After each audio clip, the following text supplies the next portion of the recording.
Hi ವೀಕ್ಷಕರೇ, ನಮಸ್ತೆ. ನೀವು ಪತಿಯಾಗಿದ್ದರೆ ನಿಮ್ಮ ಪತ್ನಿಯ ಬಳಿ ಈ 4 ಜನರನ್ನು ಹೊಗಳಲೇಬೇಡಿ ಎಂದು ಚಾಣಕ್ಯರು ಹೇಳಿದ್ದಾರೆ. ಸುಖ ಸಂಸಾರಕ್ಕಾಗಿ ನಾವು ಯಾವೆಲ್ಲ ವಿಚಾರಗಳನ್ನು ಗಮನದಲ್ಲಿಟ್ಟುಕೊಳ್ಳಬೇಕೆಂಬುದನ್ನು ಚಾಣಕ್ಯರು ತಿಳಿಸಿದ್ದಾರೆ.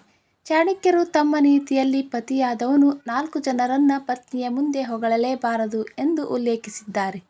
ಹಾಗಾದರೆ ಆ 4 ಜನರು ಯಾರು ಎಂಬುದನ್ನು ತಿಳಿಯುವುದಕ್ಕೆ ಮುಂಚೆ ನೀವಿನ್ನೂ ನಮ್ಮ ಚಾನಲನ್ನು ಸಬ್ಸ್ಕ್ರೈಬ್ ಮಾಡದೆ ಹಾಗೆ ನೋಡುತ್ತಿದ್ದರೆ ದಯವಿಟ್ಟು ಸಬ್ಸ್ಕ್ರೈಬ್ ಮಾಡಿಕೊಳ್ಳಿ. ನಮ್ಮ ವೈವಾಹಿಕ ಜೀವನ ಚೆನ್ನಾಗಿರಬೇಕಾದರೆ ಅಥವಾ ನಮ್ಮ ಸಂಸಾರ ಸುಖ ಸಂಸಾರವಾಗಬೇಕಾದರೆ ಪತಿ ಹಾಗೂ ಪತ್ನಿಯಾದವರು ಯಾವೆಲ್ಲ ಕೆಲಸಗಳನ್ನು ಮಾಡಬೇಕು, ಯಾವೆಲ್ಲ ಕೆಲಸಗಳನ್ನು ಮಾಡಬಾರದು ಎಂಬುದರ ಕುರಿತು ಆಚಾರ್ಯ ಚಾಣಕ್ಯರು ಈಗಾಗಲೇ ಸಾಕಷ್ಟು ಬಾರಿ ವಿವರಿಸಿದ್ದಾರೆ. ಇನ್ನು ಹಾಗೆ ಪತಿಯಾದವನು ತನ್ನ ಪತ್ನಿಯ ಮುಂದೆ ಈ 4 ಜನರನ್ನು ಅಪ್ಪಿತಪ್ಪಿಯೂ ಹೊಗಳಬಾರದು ಎಂಬುದನ್ನು ಹೇಳಿದ್ದಾರೆ.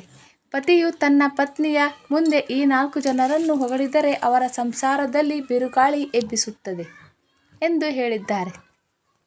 ಇದರಿಂದ ನಿಮ್ಮ ಪ್ರೇಮ ಜೀವನದಲ್ಲಿ ಪ್ರೀತಿಗಿಂತ ದ್ವೇಷ, ಮನಸ್ತಾಪಗಳೇ ಹೆಚ್ಚಾಗಬಹುದು. ಹಾಗಾದರೆ ಆ 4 ಜನ ಯಾರು ಎಂಬುದನ್ನು ಈ ವಿಡಿಯೋದಲ್ಲಿ ತಿಳಿಯೋಣ. ಮೊದಲನೇದಾಗಿ, ಬೇರೆ ಸ್ತ್ರೀಯನ್ನು ಹೊಗಳದಿರಿ. ನಿಮ್ಮ ಹೆಂಡತಿಯ ಮುಂದೆ ನೀವು ತಪ್ಪಾಗಿಯೂ ಪರಸ್ತ್ರೀ ಅಂದರೆ ಬೇರೊಬ್ಬ ಮಹಿಳೆಯನ್ನು ಹೊಗಳಬೇಡಿ. ನಿಮ್ಮ ಪತ್ನಿಯ ಮುಂದೆ ನೀವು ಇನ್ನೊಬ್ಬ ಮಹಿಳೆಯನ್ನು ಹೊಗಳುವುದರಿಂದ ನಿಮ್ಮ ಪತ್ನಿಗೆ ನಿಮ್ಮ ಮೇಲೆ ಕೆಟ್ಟ ಆಲೋಚನೆಗಳು ಬರಬಹುದು.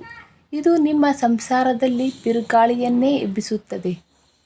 ಈ ಕಾರಣಕ್ಕಾಗಿ ನೀವು ತಪ್ಪಾಗಿಯೂ ನಿಮ್ಮ ಪತ್ನಿಯ ಮುಂದೆ ಬೇರೆ ಮಹಿಳೆಯನ್ನು ಹೊಗಳದಿರಿ. ಇನ್ನು ಎರಡನೆಯದಾಗಿ, ಬಾಸ್ ಬಗ್ಗೆ ಹೊಗಳದಿರಿ.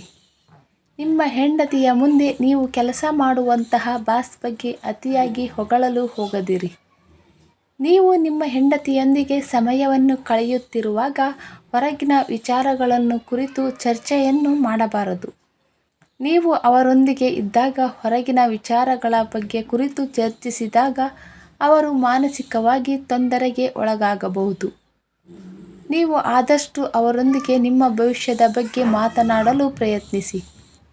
ಅವರೊಂದಿಗೆ ಕಳೆದ ನಿಮ್ಮ ಸಿಹಿ ಕ್ಷಣಗಳನ್ನು ಅವರೊಂದಿಗೆ ಮೆಲುಕು ಹಾಕುತ್ತೀರಿ. ಇದರಿಂದ ಸಂತೋಷವನ್ನು ಕೊಡುತ್ತಾರೆ ಎಂದು ಚಾಣಕ್ಯರು ಹೇಳಿದ್ದಾರೆ.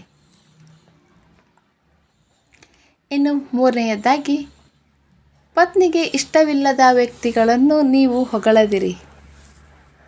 ಅಂದರೆ ನಿಮ್ಮ ಹೆಂಡತಿಗೆ ಯಾವುದೇ ಒಬ್ಬ ವ್ಯಕ್ತಿ ಇಷ್ಟ ಇಲ್ಲದಿದ್ದರೆ ಅಥವಾ ಯಾರನ್ನಾದರೂ ದ್ವೇಷಿಸುತ್ತಿದ್ದರೆ ಅಂಥವರನ್ನು ನಿಮ್ಮ ಪತ್ನಿಯ ಮುಂದೆ ಹೊಗಳಬೇಡಿ. ನೀವು ಈ ತಪ್ಪನ್ನು ಮಾಡುವುದರಿಂದ ನಿಮ್ಮ ಬಗ್ಗೆ ನಿಮ್ಮ ಹೆಂಡತಿಯ ಮನಸ್ಸಿನಲ್ಲಿ ತಪ್ಪು ಭಾವನೆಗಳು ಉಂಟಾಗಬಹುದು. ಇದು ನಿಮ್ಮ ಪ್ರೇಮ ಜೀವನಕ್ಕೆ ಉತ್ತಮ ಎಂದು ಹೇಳಲು ಸಾಧ್ಯವಿಲ್ಲ. ಇದು ನಿಮ್ಮ ಸಂಸಾರದಲ್ಲಿ ಸಮಸ್ಯೆಗಳನ್ನು ಸೃಷ್ಟಿಸಬಹುದು.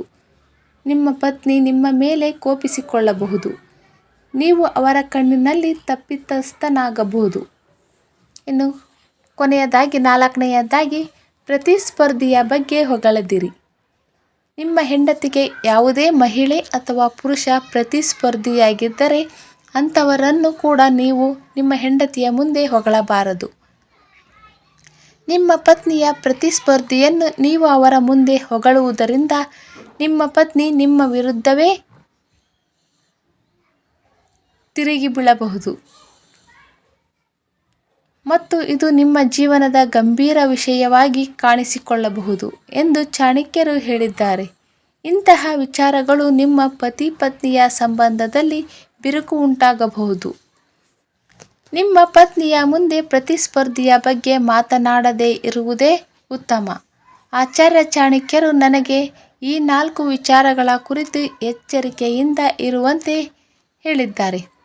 ಅತಿಯಾದವನು ಇಂತಹ ತಪ್ಪುಗಳನ್ನು ಮಾಡುವುದರಿಂದ ಅವರು ವೈವಾಹಿಕ ಸುಖ ಸಂತೋಷಗಳನ್ನು ಕಳೆದುಕೊಳ್ಳುತ್ತಾರೆ ಎಂದು ಆಚಾರ್ಯ ಶ್ರೀ ಚಾಣಕ್ಯರು ತಮ್ಮ ನೀತಿಯಲ್ಲಿ ಉಲ್ಲೇಖಿಸಿದ್ದಾರೆ. ನೋಡಿದ್ರಲ್ಲ ಫ್ರೆಂಡ್ಸ್, ವಿಡಿಯೋ ನೋಡಿದ್ದಕ್ಕಾಗಿ ಧನ್ಯವಾದಗಳು.